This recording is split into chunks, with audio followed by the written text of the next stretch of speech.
Hello students, welcome. आज का जो हमारा टॉपिक रहेगा वो है क्लास 11 से एनिमल किंगडम। इस टॉपिक में हम डिस्कस करेंगे एनिमल किंगडम के बेसिस ऑफ क्लासिफिकेशन। जो बाकी हमारे फाइलम्स की डिस्कशन है वो हम अपकमिंग लेक्चर्स में कवर अप करेंगे, बट आज के लेक्चर में हम स्टार्ट करेंगे विद बेसिस ऑफ क्लासिफिकेशन। तो चलिए let's get started now. Animal kingdom अगर हम स्टडी करना स्टार्ट करें तो सबसे पहले तो हम ये देखेंगे कि एनिमल किंगडम जो हमारा 5 किंगडम क्लासिफिकेशन था वो क्या था। तो वहां पर एनिमल किंगडम कहां पर प्लेस था। 5 किंगडम क्लासिफिकेशन जो अकॉर्डिंग टू R.H. विटेकर था, उसमें हमें जो 5 किंगडम्स दिए गए थे क्लासिफिकेशन के वो था Monera, protista, fungi, plant and animalia. इनमें से हम ये चारों टॉपिक्स पहले कवर कर चुके हैं और आज की क्लास में जो हमारा टॉपिक है वो रहेगा एनिमेलिया। अब एनिमेलिया ग्रुप को अगर हम के जनरल फीचर्स डिस्कस करना चाहें कि what do you mean by the word animal, animal के जो किंगडम है उसमें कौन कौन से ऑर्गेनिजम्स आएंगे, तो एनिमल किंगडम के अंदर हम ये देखते हैं हमारे मोस्टली हेट्रोट्रोफिक ऑर्गेनिजम्स आएंगे, यानी कि वो organisms which are not capable of making their own food. अब ये अगर अपना फूड नहीं बना पा रहे तो ये अपना खाना कैसे लेंगे। इनका जो हेट्रोट्रोफिक न्यूट्रिशन है वो 2 टाइप्स का है। एक है आपका सैप्रोट्रोफिक और दूसरा है आपका holozoic. Saprotrophic means these type of organisms they are dependent on dead plants and dead animals for their nutrition।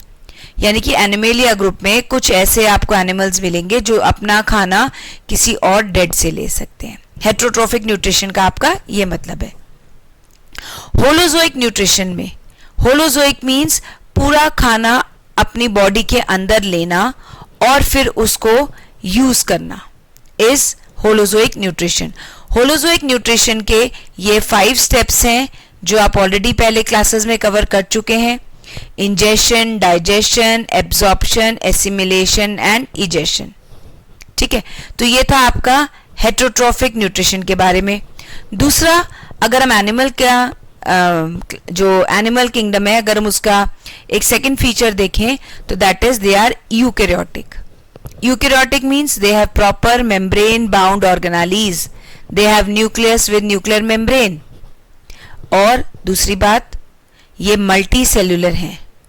ठीक है, इनमें सेल्स हैं, टिश्यूज हैं, ऑर्गन्स हैं और ऑर्गन सिस्टम है, डिपेंडिंग अपॉन ये कौन से फाइलम में एग्जिस्ट करते हैं। यानी कि कुछ फाइलम ऐसे होंगे जो टिश्यू लेवल तक ही आके रह गए, कुछ फाइलम्स ऐसे होंगे जो ऑर्गन्स, जिनके सिर्फ ऑर्गन्स बने हैं लेकिन पूरा ऑर्गन सिस्टम्स ना तो बने हैं ना ऑर्गन सिस्टम्स आपस में कोऑर्डिनेटेड हैं, तो उनमें सिर्फ ऑर्गन्स बने हैं। अब कभी कभी पूरा ऑर्गन सिस्टम्स आपस में कोऑर्डिनेट होगा तो हम कहेंगे कि उसमें पूरा का पूरा ऑर्गन सिस्टम बना हुआ है। और जब बहुत सारे ऑर्गन सिस्टम्स मिलकर काम करते हैं वो भी एक आपका लेवल ऑफ क्लासिफिकेशन है। ठीक है, अब ये एक और क्लासिफिकेशन के बारे में अगर हम स्टडी करें तो ये ऑल एनिमल्स जो हैं ये मेटाजोआन्स कहलाते हैं। ठीक है, एनिमल्स क्या कहलाते हैं? मेटाजोआन्स। अब मेटाजोआन्स को भी, जो कि 11 किंगडम्स हैं जिसके अंदर, उनको 2 कैटेगरीज में डिवाइड किया गया है।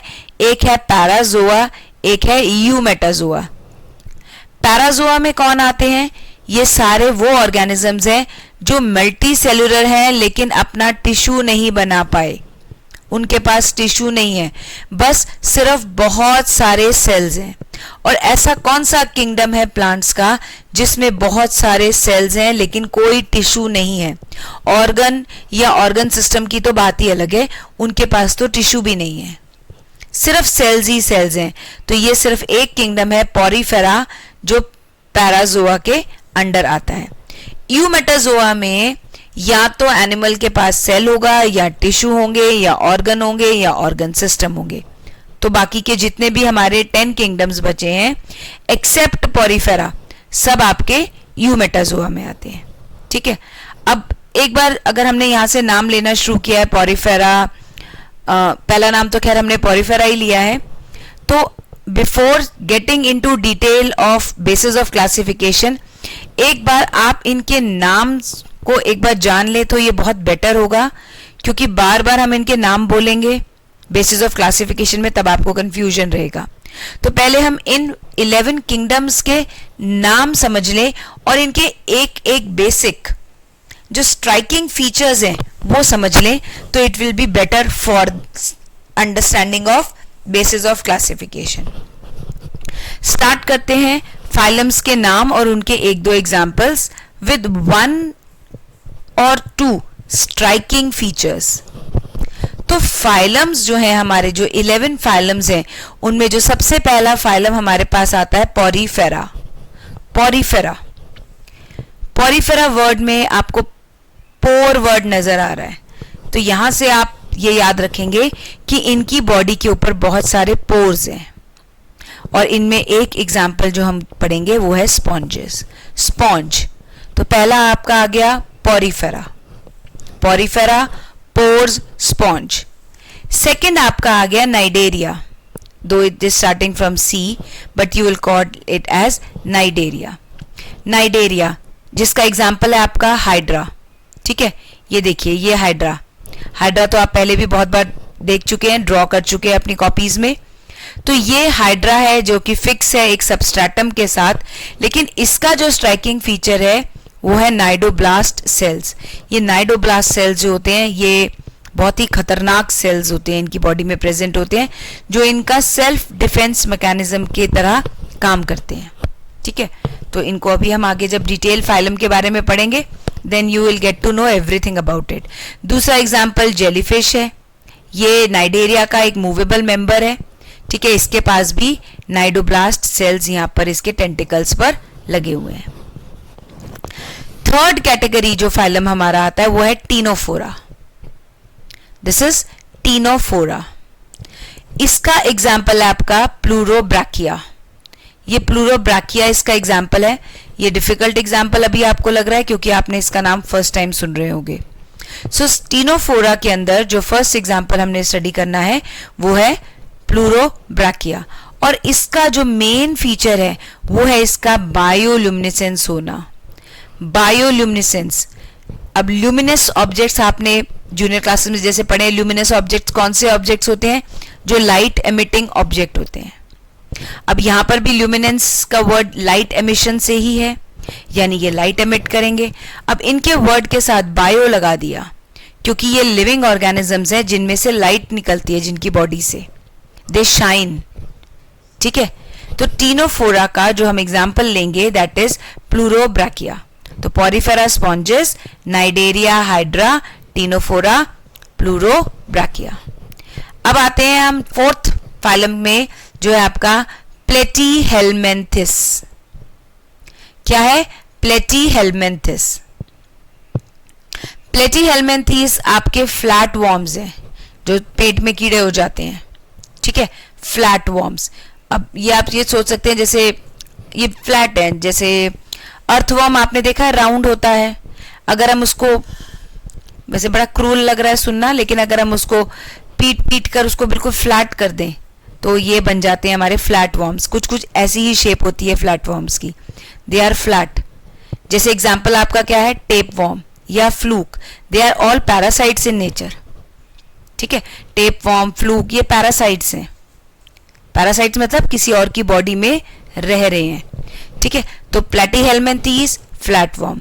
फिर आपका आता है एस्कहेल्मिन्थिस, ये राउंड वॉर्म है, ये गोल है बिल्कुल, ठीक है, गोल और लंबे ट्यूब की तरह। अब इसका एग्जाम्पल क्या है? एस्कैरिस। आपकी बुक में 2 एस्कैरिस मेल और फीमेल ड्रॉ हो रखे हैं, तो वहां से आपको इसका डायग्राम याद रखना है, आइडेंटिफिकेशन के लिए भी आ जाता है। एस्कहेल्मिन्थिस ये भी पैरासाइट्स हैं, लेकिन ये फ्लैट नहीं है, ये राउंड है, तो इनको हम राउंड वॉर्म्स बोलते हैं। अब इन दोनों में कंफ्यूजन ना हो इसके लिए आप इसको ऐसे याद रख सकते हैं, प्लेटीहेल्मिन्थिस फ्लैट, फ्लैटी प्लैट, ठीक है। इससे आप राइम करके इसको याद रख सकते हैं, platyhelminthes flat worm, aschelminthes round worm. एक प्लैट वाला तो फ्लैट हो गया और दूसरा जो बचा वो राउंड हो गया। अब ये दोनों जो है वो पैरासाइट्स हैं, और पैरासाइट अगर किसी के ऊपर रह रहा है तो उसकी जिंदगी हेल से कम नहीं है, ठीक है। तो हेल वर्ड से आप याद रख सकते हैं कि ये क्या है, पैरासाइट्स हैं। यहां भी हेल वर्ड आ रहा है, यहां भी हेल वर्ड आ रहा है। तो प्लेटीहेल्मिन्थीज मींस ये फ्लैट हेल बनाने वाले फ्लैट पैरासाइट्स हैं। ये एस्केल्मिन्थीज ये राउंड पैरासाइट्स हैं। प्लेटीहेल्मिन्थीज का एग्जांपल है आपका tape worm and fluke. Aschelminthes आपके हैं एस्कैरिस। ऐसे ही आगे अगर हम चलते हैं तो हम पहुंचते हैं अपनी 6th फाइलम में, जो है आपका एनेलिडा। एनेलिडा क्या है, आपके रिंग वर्म्स, मतलब इनकी बॉडी के ऊपर रिंग्स हैं। रिंग्स को एन्यूल्स भी बोलते हैं, रिंग्स को एन्यूल्स भी बोलते हैं, इसीलिए इस फाइलम का नाम एनेलिडा रखा गया है। और इसके जनरल नेम अगर हम बात करें तो इनको हम रिंग वर्म्स के नाम से जानते हैं, जैसे कि अर्थवर्म। अर्थवर्म की बॉडी में बहुत सारे सेगमेंट्स बने हुए हैं जो रिंग्स की फॉर्म में है। अर्थवर्म की बॉडी के ऊपर आपको बहुत सारे रिंग्स नजर आएंगे। तो Annelida is a ring worm. इसके बाद आता है आपका आर्थ्रोपोडा। आर्थ्रोपोडा इजी है लर्न करना, कॉकरोच। इनके जॉइंटेड लेग्स होते हैं, ठीक है। ये कॉकरोच अगर ऐसे आपने बना दिया, ये इस तरफ ऐसे इसके लेग्स हैं, ये जॉइंटेड लेग्स इसके होते हैं, मतलब पेयर ऑफ लेग्स होते हैं, अपेंडेजेस, ठीक है। ये कॉकरोच जैसा कुछ बन रहा है, अभी इसकी बॉडी नहीं बनेगी। यहाँ पर head, thorax and body and then tentacles, इस तरीके से this will be a cockroach. एक और बना देनी चाहिए लेग, इसकी बॉडी थोड़ी लंबी ऐसे, ठीक है। तो ये आपका आर्थ्रोपोडा हो गया, जिसका कि नाम है जॉइंटेड लेग्स। इसको जॉइंटेड लेग्स के नाम से भी जानते हैं। तो अगर आप एक बार दोबारा से ऊपर से देखें तो हमारा आ गया पोरिफेरा, नाइडेरिया, टीनोफोरा, प्लेटीहेल्मिन्थीज। फिर 3 आपके ये आ गए ए नाम से जो हैं, एस्केल्मिन्थीज, एनेलिडा एंड आर्थ्रोपोडा। तो यहां तक आपके 7 फाइलम्स कंप्लीट हो गए। अब हम चलते हैं अपने 8th फाइलम की तरफ, जो है मोलास्क्स। अब ये मोलास्क्स जो हैं, ये उनकी बहुत सॉफ्ट बॉडी होती है। They are soft bodied animals, बिल्कुल गोलू मोलू की तरह, ठीक है। तो मोलस्क जो है वो सॉफ्ट बॉडीज वाले एनिमल्स हैं। और आपको जो एग्जांपल यहाँ पर एकदम से याद आना चाहिए वो होना चाहिए ऑक्टोपस, ठीक है। ये लो जी, ऑक्टोपस को स्माइल भी करवा देते हैं, उदास क्यों बैठे। नेक्स्ट जो हमारी नेक्स्ट कैटेगरी है वो है इकाइनोडर्मेटा। अब डर्म से आपका मतलब पता होना चाहिए स्किन, ठीक है। डर्म मींस स्किन। इकाइनो मींस होता है कांटे, थॉर्न्स। अब इनकी बॉडी के ऊपर बहुत सारे थॉर्न्स हैं और ये आपके ज्यादातर एक्वेटिक एनिमल्स होते हैं, ठीक है। और इकाइनोडर्मेटा को याद करते ही आपको कौन याद आना चाहिए, आपको याद आनी चाहिए स्टारफिश। इसके बाद जो 10th हम फाइलम की बात कर रहे हैं दैट इज हेमिकॉर्डेटा। हेमिकॉर्डेटा में एक एग्जांपल आपको याद रखना है दैट इज बेलानोग्लोसिस, ठीक है। ये बेलानोग्लोसिस है जिसके 3 बॉडी पार्ट्स है, प्रोबोसिस, कोलर एंड ट्रंक। और ये कैसे दिखते हैं, ये वर्म लाइक मरीन एनिमल्स हैं। Hemichordates are worm like marine. Lastly जो कॉर्डेट्स आता है जिसमें हम पढ़ेंगे fish, reptiles, birds, amphibians and mammals. इनमें हम क्या क्या करने वाले हैं, फिश, रेप्टाइल्स जो रेंगने वाले लिजर्ड्स, क्रोकोडाइल्स। फिश आपको मालूम ही है, सारी फिशेस, टूना, मक्रैल, डॉल्फिन्स तो खैर मैमल्स हैं, ठीक है। तो फिश हम इसमें स्टडी करेंगे। इसके बाद रेप्टाइल्स जो आपके रेंगने वाले एनिमल्स आते हैं जैसे क्रोकोडाइल, लिजर्ड्स। फिर आपका आता है बर्ड्स जिनको एव्स भी कहते हैं। फिर एम्फिबियंस जैसे फ्रॉग्स और मैमल्स जैसे ह्यूमन बींग्स। तो ये आपके पड़ गए पूरे 11 phylums, Porifera, Cnidaria, Ctenophora, Platyhelminthes, Aschelminthes, annelida, arthropoda, mollusc, echinodermata, hemichordata and Chordata. अब यहाँ पर आप एक जनरल ट्रेंड फील कर रहे होंगे कि जैसे जैसे हम ग्रुप्स में, फाइलम्स में आगे बढ़ते जा रहे हैं तो हम देख रहे हैं कि बॉडी की कॉम्प्लेक्सिटी बढ़ती जा रही है।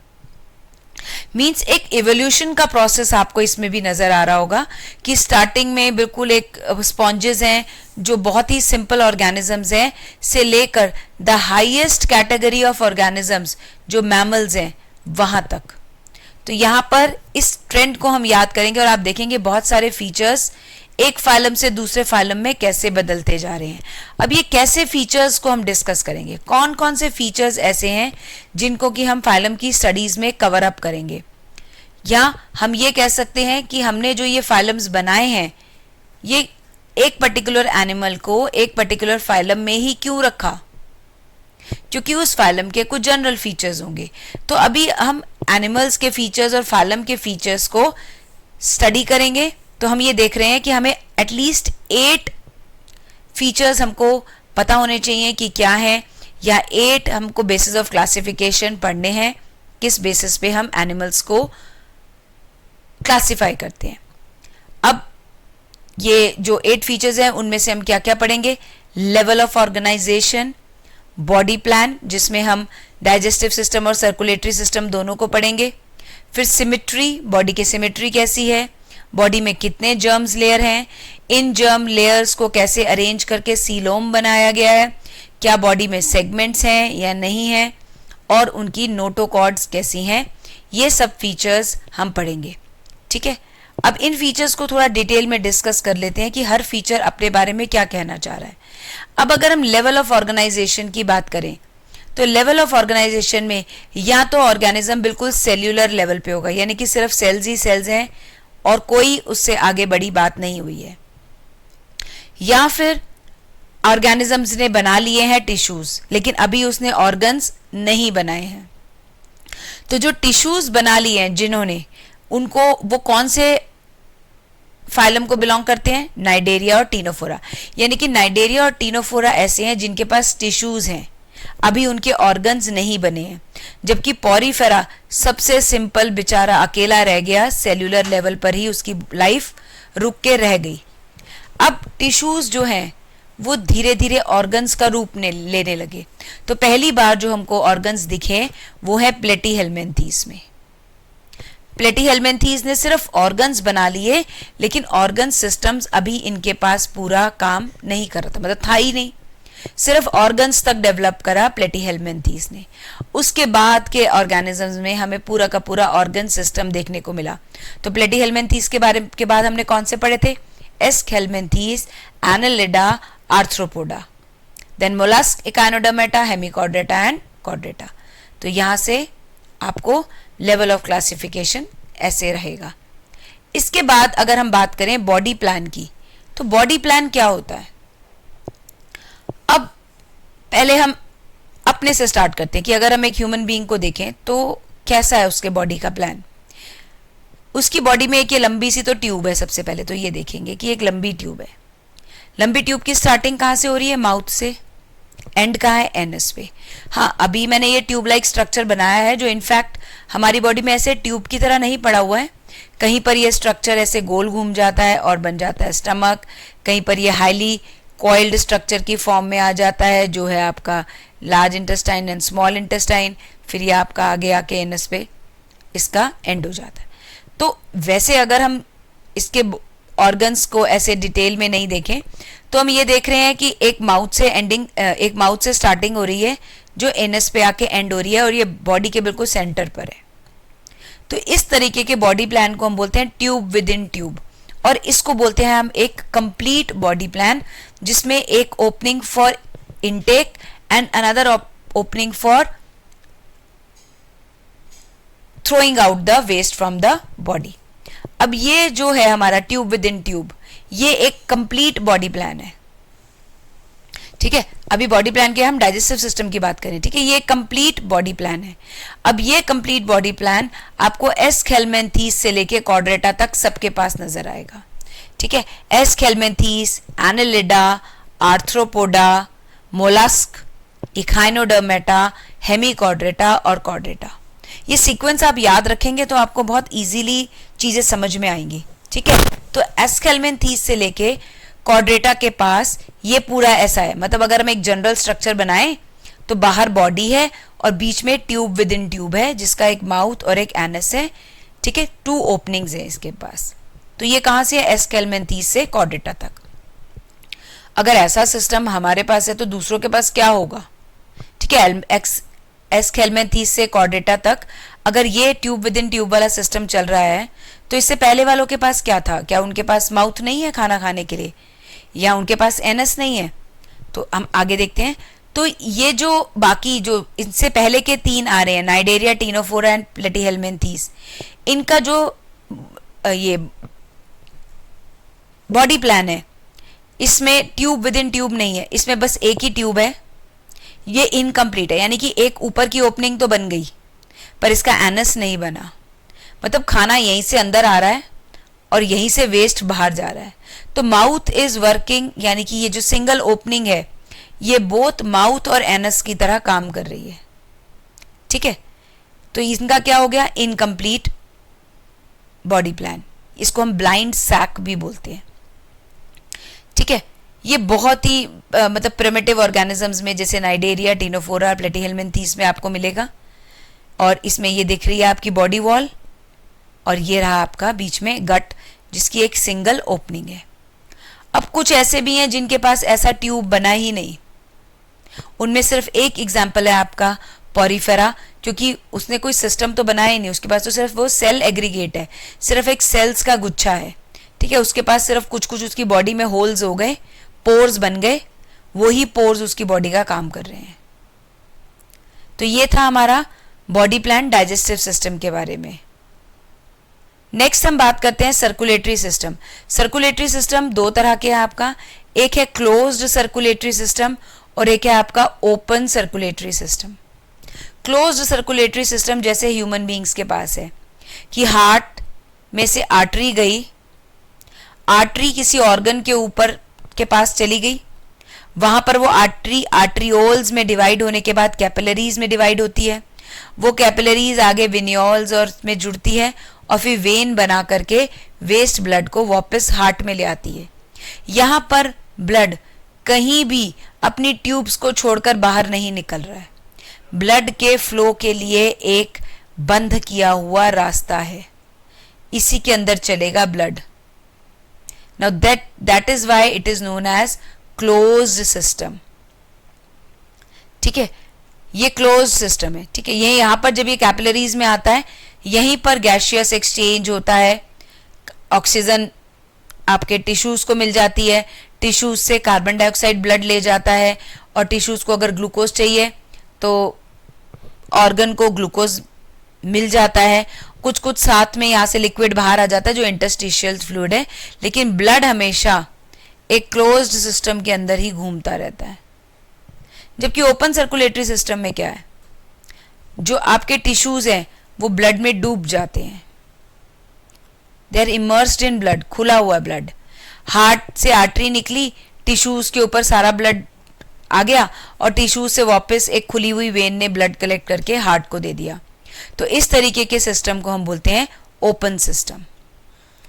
अब हम नेक्स्ट टॉपिक की तरफ चल रहे हैं जो है आपकी सिमेट्री। ये समझना थोड़ा सा अच्छे ध्यान से समझिएगा इसको, ठीक है। सिमेट्री वैसे आपने मैथ्स में भी करी होगी कि सिमेट्री क्या होता है, 2 चीज़ों का एक जैसा दिखना इज अ सिमेट्री। अब हम लाइंस ऑफ सिमेट्री ड्रॉ करते हैं तो हम उस बेसिस पे ऑर्गेनिजम्स को 3 कैटेगरीज में डिवाइड कर सकते हैं, एसिमेट्रिकल, रेडियल एंड बायलेटरल, ठीक है। अब एसिमेट्रिकल कैसे है, कोई भी ऐसा ऑब्जेक्ट, जैसे ये इर्रेगुलर एक ऑब्जेक्ट है, मैं इसको एक लाइन ड्रॉ करके इक्वल 2 हाफ्स में कहीं भी, चाहे मैं ये लाइन ड्रॉ करूं चाहे मैं ये लाइन ड्रॉ करूं, मतलब किसी भी प्लेन से अगर मैं लाइन ड्रॉ कर रही हूं, यानी कि इसको कट करने की कोशिश कर रही हूं जो कि सेंटर से पास होनी चाहिए, ठीक है, सेंट्रल एक्सिस से, ये प्लेन को, ये बॉडी को 2 इक्वल हाफ्स में डिवाइड नहीं कर पा रही है। So this type of symmetry of the body, हम इसको कहते हैं कि बॉडी की कैसी सिमेट्री है, body is asymmetrical, the body is asymmetrical, कि कोई भी सेंट्रल एक्सिस से पास होता हुआ प्लेन इस बॉडी को इक्वल हाफ में नहीं काट सकता, does not divide it into two equal halves. इसका एग्जाम्पल क्या है? पॉरीफेरा, सबसे सिंपल पॉरीफेरा। फिर आपका आता है रेडियल सिमेट्री। रेडियल सिमेट्री क्या है? कि जब एक प्लेन जो सेंट्रल एक्सिस से जा रहा है बॉडी को दो आइडेंटिकल हाफ्स में काट दे, ठीक है, यानी कि अगर बॉडी को दो आइडेंटिकल हाफ्स में काटना है, ठीक है, जैसे ये एक, अगर मैं ये फ्लावर बनाऊं, 4 लीव्स का मैंने ये फ्लावर बनाया, मैं इसको इस प्लेन से, एक मिनट रुकिए मैं कलर चेंज कर देती हूं, मैं अगर इसको इस प्लेन से काटूं तो ये दोनों आइडेंटिकल हो गए, ठीक है, यानी कि यहां पर भी दो पत्तियां आ गई, यहां पर भी दो पत्तियां आ गई। बेशक मैंने पत्ती छोटी बनाई है, बट आप एज्यूम कर लीजिए कि ये चारों पत्तियां इक्वल साइज की हैं। अगर मैं इसको इस प्लेन से काटूं तो मेरे पास कितने, दो प्लेन्स मिल गए जो इसको डिवाइड कर रहे हैं इक्वल हाफ्स में। तो इसमें कोई भी कहीं से भी प्लेन आप ड्रॉ करें तो वो बॉडी को दो इक्वल हाफ्स में डिवाइड कर रहा है, तो इस तरीके के डिवीजन को हम बोलते हैं रेडियल सिमेट्री। जैसे आप ये सी एनेमोन को ले लें, सी एनेमोन जैसे हाइड्रा, और इसको आपने ऐसे करके सेंटर से डिवाइड कर दिया, ऐसे किसी भी प्लेन से, चाहे ये वाली साइड इधर आ जाए, चाहे ये वाली साइड को आप गोल घुमा करके इस तरफ रख लें, चाहे इस वाले टेंटिकल को इस तरफ ले जाएं, यानी कि इसको आप कितने भी टर्न्स दे दें और आप इसका अगर एक प्लेन से काटेंगे तो आपको ये दो आइडेंटिकल हाफ मिल जाएंगे। तो इस तरीके के ऑर्गेनिजम्स को हम कहते हैं कि इनकी रेडियल सिमेट्री है, ठीक है। अब ये किस किस में देखने को मिलती है हमको? ये हमको देखने को मिलती है नाइडेरिया और टीनोफोरा में। लेकिन यहां पर एक आपको बहुत अच्छे से बात याद रखनी है कि इकाइनोडर्मेटा के एडल्ट्स में भी रेडियल सिमेट्री है, जबकि इकाइनोडर्मेटा के लार्वा की स्टेज में बायलेटरल सिमेट्री है। यहां पर थोड़ा सा डिफरेंस है जो आपको याद रखना है, क्योंकि आप वैसे तो सीक्वेंस से याद रख रहे हैं कि ये पॉरीफेरा, नाइडेरिया, टीनोफोरा, फिर प्लेटीहेल्मिन्थेस से कॉर्डेटा, यहाँ जो भी जहां डिवाइड हो पा रहा है। लेकिन यहां पर इकाइनोडर्मेटा एक स्पेशल कैरेक्टर शो करता है कि इकाइनोडर्मेटा की जो एडल्ट स्टेज है वो तो रेडियल सिमेट्री है, बट इकाइनोडर्मेटा का जो लार्वा है वो बायलेटरली सिमेट्रिकल है। अब बायलेटरली सिमेट्रिकल को हम कैसे एक्सप्लेन करते हैं कि अगर हम किसी बॉडी को सिर्फ एक ही लाइन से, एक ही प्लेन से दो इक्वल हाफ में डिवाइड कर दें, एक इधर एक इधर, तो हम उसको कहते हैं कि वो बायलेटरली सिमेट्रिकल है, ठीक है। अब अगर ये इंसान खड़ा है, इसको मैं कट करूं ऐसे तो बिल्कुल सही कट करेंगे। इसकी एक आंख इधर आ जाएगी, एक इधर, एक ईयर इधर, एक इधर, एक हैंड इधर, एक इधर, एक लेग इधर, एक इधर, तो आपकी ये जो मिरर इमेज की तरह बन गया, आधी बॉडी इधर और आधी बॉडी इधर। लेकिन मेरा प्लेन अगर मैं चेंज करना चाहूं, मैं चाहूं कि मैं इसको ऐसे करके कट कर दूं, कट तो मैं कर सकती हूं, बट क्या ये दोनों एक दूसरे की इमेज बन रहे हैं? नहीं, ये दोनों बिल्कुल अलग बनते हैं। तो इसीलिए हम इस तरह के ऑर्गेनिजम्स को कहते हैं कि बायलेटरल सिमेट्री, जहां पर सिर्फ एक ही प्लेन इसको दो इक्वल हाफ्स में काट सकता है। लेकिन रेडियल में आपको बहुत सारे प्लेन्स, एनी प्लेन जो सेंटर से पास कर रहा है इसको दो इक्वल हाफ में कट कर सकता है। सेंट्रल एक्सिस से पास होना जरूरी है, ठीक है। अब जो रेडियल सिमेट्री है, इसमें बॉडी की शेप सिलेंड्रिकल या डिस्क शेप हो तभी हम रेडियली सिमेट्रिकल बॉडी को कह सकते हैं। जैसे ये सर्कल है, अब इसको आपने काटना है तो आप इसको किसी भी प्लेन से काट सकते हैं, ऐसे ऐसे। There are n number of lines, n number of planes that you can draw to cut a square object into two identical half। किसी से भी काटो, दो आपस में एक दूसरे की मिरर इमेज ही बनेंगे। तो हम रेडियल सिमेट्री कहते हैं उनके पास दिखने को मिलती है जिनकी बॉडी सिलेंड्रिकल है या फिर डिस्क शेप है। और ये एनिमल्स जो हैं ये आपको ज़्यादातर ससाइल या ससाइल मीन्स चिपके हुए या स्लो मूविंग एनिमल्स में देखने को मिलेगी। जबकि बायलेटरल सिमेट्रिकल आपको मूवेबल मोटाइल एनिमल्स में देखने को मिलेगी जो चलते हैं। ठीक है, वैसे अगर देखा जाए तो ये एक एवोल्यूशन का प्रोसेस भी शो कर रहा है क्योंकि चलने के समय जब ऑर्गेनिज्म ने चलना शुरू किया तो चलने के लिए उसकी बॉडी को बहुत सारे स्पेशल फीचर्स की ज़रूरत पड़ी। ठीक है, जैसे उसकी आइज़ का आगे की तरफ होना, उसकी बॉडी के ग्रेविटी के बारे में, ठीक है, उसका हेड आगे होना, उसके सारे न्यूरॉन्स एक जगह इकट्ठा होना जो उसकी पूरी बॉडी को गवर्न कर सके। भाई सिर यहाँ जा रहा है तो चाहेगा पूरी बॉडी उसके पीछे ही आए। तो यहाँ पर जब एक तरह से न्यूरॉन्स इकट्ठा होना शुरू हो गए तो इसको हम प्रोसेस बोलते हैं सिफेलाइजेशन, यानी कि हेड फॉर्मेशन का प्रोसेस जब शुरू हो जाए। तो जहां से हेड बनना शुरू हुआ उन ऑर्गेनिजम्स में हमको बायलेटरली सिमेट्रिकल ऑर्गेनिजम्स देखने को मिले। तो कहीं ना कहीं बायलेटरली सिमेट्रिकल जो है वो इस वजह से ही बना कि ऑर्गेनिजम्स चलना शुरू हुए। ऐसे गोल गोल घूम रहे हैं, कहीं भी जा रहे हैं, कोई डायरेक्शन नहीं है चलने की, तो उनकी सिमेट्री भी नहीं है। तो एसिमेट्रिकल के एग्जांपल्स हमने देखे पॉरीफेरा, जहां रेडियल है आपका नाइडेरिया एंड टीनोफोरा, और फिर वहीं बायलेटरल सिमेट्रिकल, नाम साथ साथ बोलते जाएंगे तो सीक्वेंस याद रहेगा। Platyhelminthes, aschelminthes, annelida, arthropoda, mollusc, larval echinodermata, यहां पर याद रखेंगे लार्वल इकाइनोडर्मेटा, फिर हेमीकॉर्डेटा एंड कॉर्डेटा, इन सब में आपको मिलेगी बायलेटरल सिमेट्री। अब हम चलते हैं नेक्स्ट टॉपिक की तरफ जो है आपकी जर्म लेयर्स। अब जर्म लेयर्स को थोड़ा ऐसे समझेंगे कि ये लेयर्स बनती हैं हमारी बॉडी में। कैसे? देखिए, जब ओवम और स्पर्म मीट करते हैं तो हमारा बनता है जाइगोट। जाइगोट एक सिंगल सेल है जिसमें दो सेल के न्यूक्लियस फ्यूज होकर के एक न्यूक्लियस बना रहे हैं। ओवम है, स्पर्म है, और इससे बन रहा है हमारा zygote. Zygote single cell stage है जो धीरे धीरे डिवाइड होगी। धीरे धीरे डिवाइड होते होते ये एक 16 सेल स्टेज पे पहुंच जाता है जिसको मोरुला बोलते हैं। ठीक है, ये एक शहतूत के गुच्छे की तरह दिखता है तो इसलिए इसका नाम मोरुला है।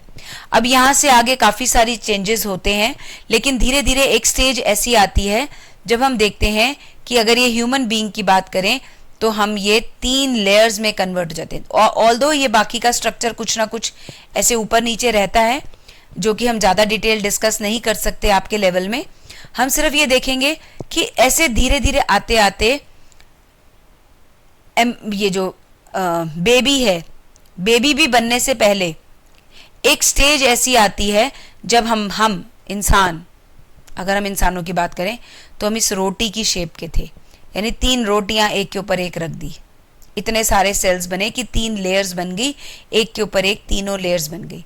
सबसे बाहर की जो लेयर बनेगी, ठीक है, अब ये जो है ना धीरे धीरे फोल्ड होनी शुरू होती हैं अंदर बाहर की तरफ। तो फोल्ड होते होते अगर हम इसका एक स्कीमेटिक डायग्राम देखें जो कि actually it's not like this, but हम एक समझने की कोशिश करें। ये इकाइनोडर्मेटा, सॉरी इकाइनोडर्मेटा नहीं, एक्टोडर्म। फिर इसके बाद एक और लेयर बनती है जो बन जाती है आपकी मीजोडर्म, और फिर एक और लेयर बन जाती है आपकी जो बन जाती है एक्टोडर्म। मतलब हम क्या कहना चाह रहे हैं कि जब जाइगोट के बाद बहुत सारे सेल्स डिवाइड होते हैं तो उनमें से कुछ सेल्स ऐसे अपने आप को फॉर्मेशन में कर लेते हैं कि कुछ सेल्स एक लेयर बनाते हैं, कुछ सेल्स दूसरी लेयर बनाते हैं, और कुछ सेल्स तीसरी लेयर बनाते हैं, यानी हम 3 लेयर के ऑर्गेनिज्म बन जाते हैं। Ectoderm, mesoderm and endoderm. ये एक्टोडर्म, मीजोडर्म, एंडोडर्म ऐसे अपने आप को अरेंज करती हैं। एक्टो बाहर की layer, meso middle layer, endo अंदर की लेयर। तो जिनकी मतलब लार्वल स्टेज में हम बोले कि जिनकी एम्ब्रियोनिक स्टेज में ये 3 लेयर आती हैं, हम उन ऑर्गेनिजम्स को बोलते हैं वो ट्रिप्लोब्लास्टिक सेल्स हैं। ठीक है, ट्रिप्लोब्लास्टिक सेल्स हैं जिनमें 3 जर्म्स लेयर फॉर्म होती हैं।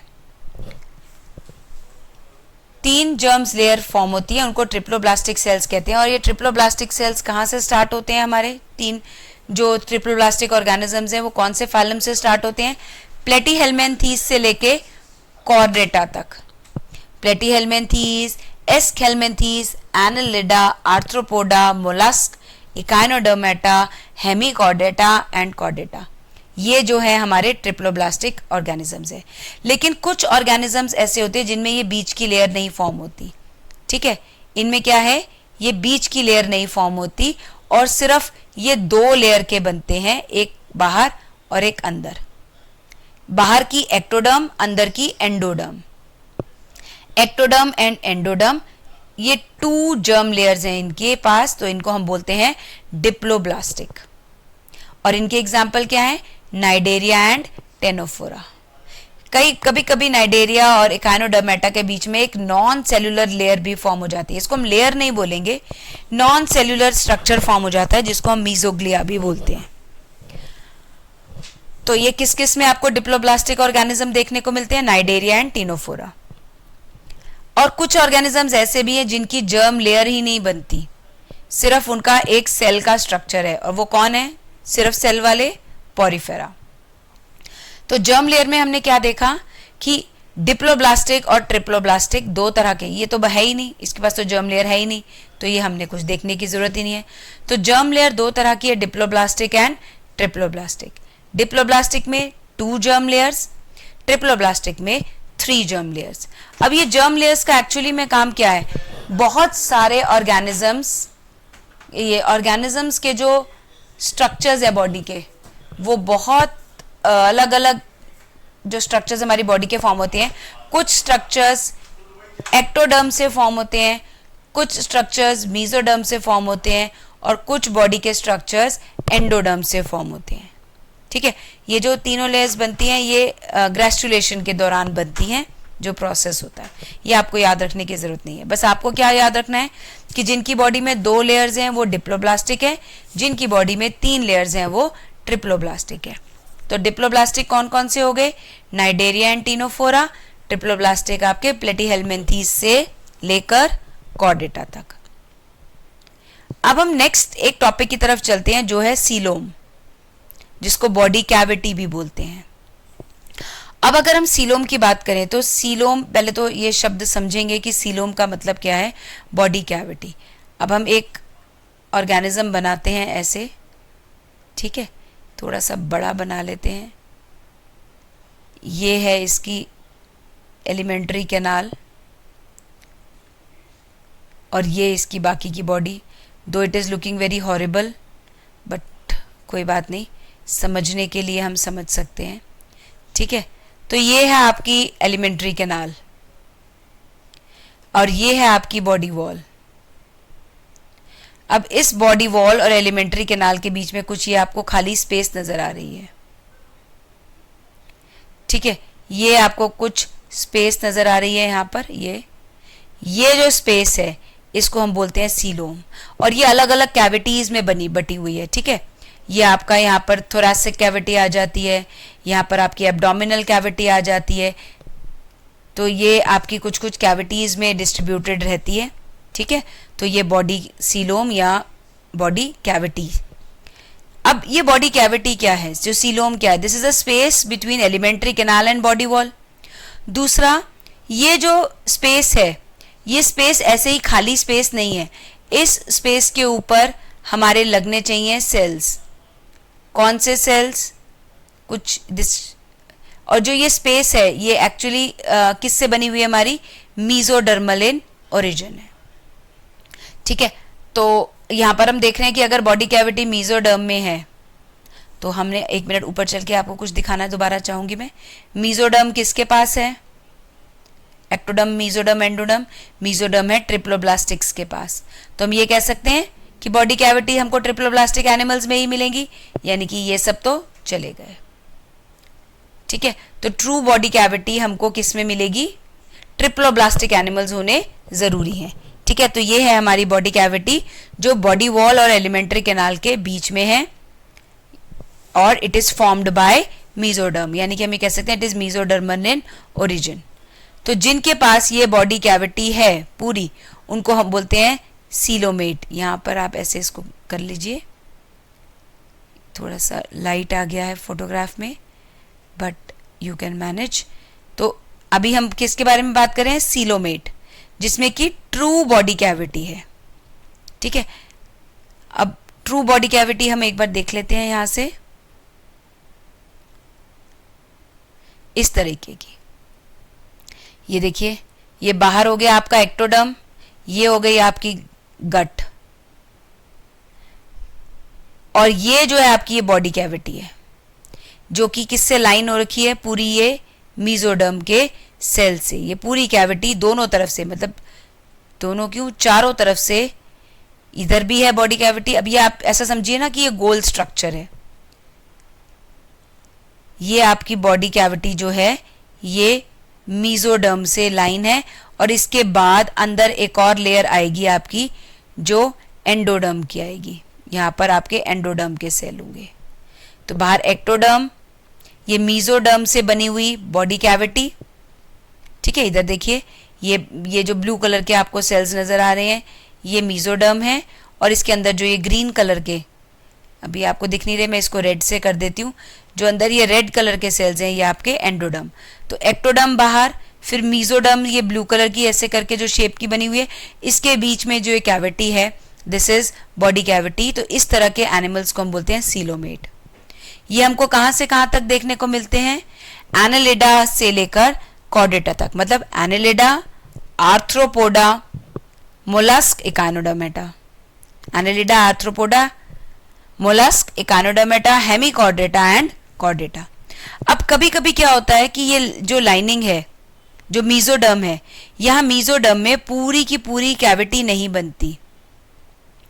ठीक है, यहां पर कुछ सिर्फ पैच बन जाते हैं कैविटी के, but this cavity is not lined by mesoderm. सिर्फ खाली एरिया बन जाता है जो मीजोडर्म से नहीं है। लेकिन क्या है, बस मीजोडर्म क्या है, ये मीजोडर्म के पैचेस हैं, और ये बॉडी कैविटी बन गई। लेकिन इस बॉडी कैविटी के ऊपर मीजोडर्म कहीं नहीं लगी, मीजोडर्म खुद पैचेस में बन गई है। ठीक है, mesoderm is present as scattered patches between ectoderm and endoderm. ये बॉडी कैविटी को लाइन नहीं कर रहा है। तो हमने क्या कहा था, बॉडी कैविटी वो ही होगी जिसको मीजोडर्म लाइन कर रहा है, तो यहां तो नहीं लाइन कर रहा। तो इसका मतलब क्या है, कैविटी तो है लेकिन सही नहीं है। इसका सही तरीका क्या होता, अगर ये मीजोडर्म से लाइन होती। तो सही नहीं है, इसलिए इसके साथ लगा दिया वर्ड सूडो। सूडो आपको पता है, सूडोपोडिया है ना, सूडो, सूडो मीन्स फॉल्स। तो it has a false coelom. Coelom है लेकिन ट्रू सीलोम नहीं है। और कुछ कुछ एनिमल्स में आपको एक्टोडर्म, मीजोडर्म, एंडोडर्म तीनों लेयर्स तो मिलेंगी, लेकिन इसके अंदर कोई कैविटी नहीं मिलेगी। कोई कैविटी नहीं है। जिनके पास कोई कैविटी नहीं है वो है आपके एसीलोमेट। एसीलोमेट का एग्जाम्पल क्या है आपका, प्लेटीहेल्मिन्थीस।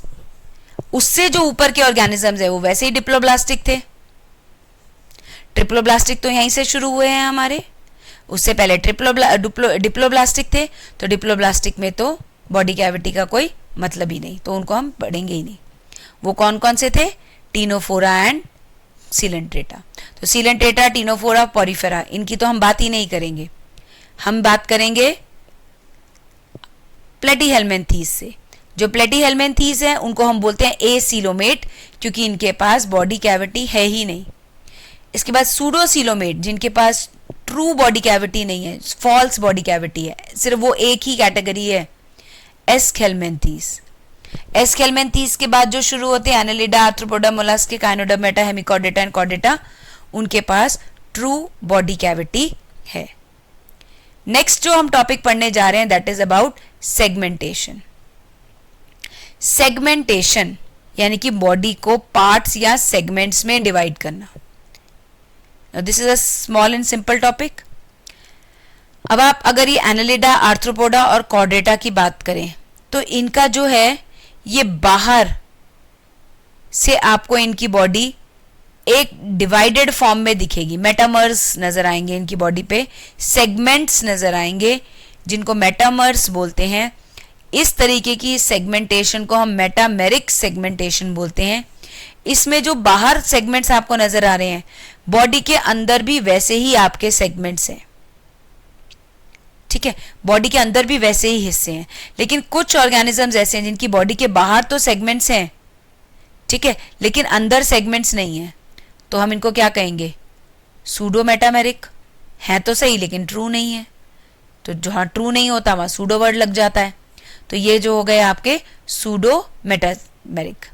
और जो प्रॉपर मेटामेरिक हैं उनमें बाहर और अंदर बॉडी इक्वली डिवाइड हो रखी है, तो यानी हम ये कह सकते हैं एनालिडा, आर्थ्रोपोडा एंड कॉर्डेटा में आपको मेटामेरिज्म्स नजर आते हैं। नेक्स्ट जो हम टॉपिक पढ़ने जा रहे हैं दैट इज नोटोकॉर्ड। नोटोकॉर्ड क्या है, एक सपोर्टिंग स्ट्रक्चर है। जैसे हमारा जो वर्टिबल कॉलम है वो कभी नोटोकॉर्ड के फॉर्म में प्रेजेंट था। हमारी बॉडी में जो वर्टिबल कॉलम है वो आज वर्टिबल कॉलम के रूप में है, बट कभी वो सिर्फ नोटोकॉर्ड था, और आज हमारा वो किस में बदल गया, वर्टिबल कॉलम में।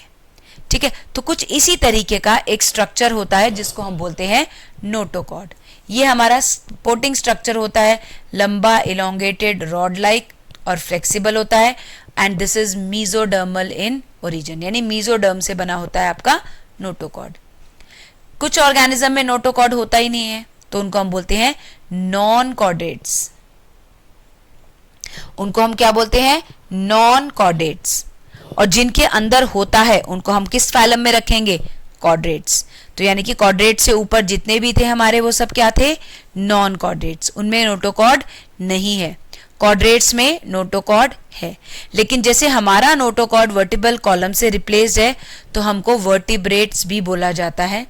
जिन ऑर्गेनिज्म का जो नोटोकॉर्ड है वो नोटोकॉर्ड की ही फॉर्म में है, उनमें वर्टिबल कॉलम नहीं है, उनको हम इनवर्टिब्रेट्स भी बोलते हैं। तो हम क्या कह सकते हैं कि जितने हमारे वर्टिब्रेट्स हैं वो सब कॉर्डेट्स हैं, यानी कि कॉर्डेट्स के अंदर कौन कौन आता है, वर्टिब्रेट्स और इनवर्टिब्रेट्स, मतलब means all vertebrates are chordates. इसको ऐसे ना ड्रॉ करके इस तरीके से ड्रॉ करते हैं कि कॉर्डेट्स के अंदर कौन आ रहा है, कॉर्डेट्स में वर्टिब्रेट्स भी आ रहा है और इनवर्टिब्रेट्स भी आ रहा है। तो अगर हम वर्टिब्रेट्स की बात कर रहे हैं तो वर्टिब्रेट्स क्या कॉर्डेट्स हैं, यस। पर क्या सारे कॉर्डेट्स वर्टिब्रेट्स हैं, नो, क्योंकि कॉर्डेट्स में कुछ इनवर्टिब्रेट्स भी हैं। So these are all your basis of classification. ठीक है, I hope the lesson is clear to you, मतलब बेसिस ऑफ क्लासिफिकेशन आपको समझ में आया। नेक्स्ट क्लास में हम हर फाइलम्स को अलग अलग कवर अप करने की कोशिश करेंगे, and I hope you have liked the lesson. Please, if you find it interesting, you can share it with your friends also. And lesson समझने के बाद I am again telling you, read your NCERT. NCERT read करने के बाद वापस lecture देखिए. Enjoy your learning. See you soon back. Bye for the day.